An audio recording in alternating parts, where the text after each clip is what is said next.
Hey guys, today we get to start 8-6. So now we're going to be factoring trinomials, which if you've forgotten what a trinomial is, it means that it has 3 parts. And so my first step is to always ask myself, what can I take out of all 3 things? And it looks like nothing. I can't take anything out of all 3 of these. And so then I think, well, maybe I can try factoring by grouping. But there's only 3 terms. Factoring by grouping only works when there's 4 terms. So to do this one, I'm going to have to think about what it looks like when I FOIL. So let's say, for example, that I had the answer x plus 2 and x plus 4.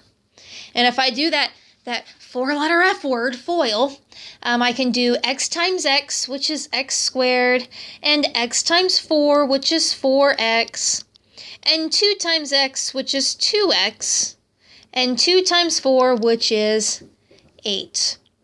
And of course, I can combine like terms, which is going to give me x squared plus 6x plus 8, which, if you'll notice, is the problem that I've given you over there. I'm trying to get to this point right there. How can I do this backwards? What I recognize is this 6 looks familiar based on these 2 numbers here. And I also notice that this number, here, let me do that in a different color. This number looks familiar too, also based on those 2 numbers. And it turns out if I take this number plus this number, it will equal that number. Likewise, if I take this number times this number, it will equal this number. So that's how you can do that backwards. So the answer to this one, I'm saying, okay, what 2 numbers, if I had 2 numbers, x plus a number, what would they be? Adds to 6, multiplies to 8, it would be 2 and 4. So let's try one where I don't necessarily have the answer already written up for you. Let's try this one. X squared plus 7x minus 30. Here's what I like to do. I like to set up myself a table. I say, okay, what adds to 7, right? Because that's this number here that you're trying to add to. And what multiplies to negative 30. Oh, right, not in the wrong spot. Hang on. Multiplies to negative 30. Okay, and I make myself a little chart, and I start at 1.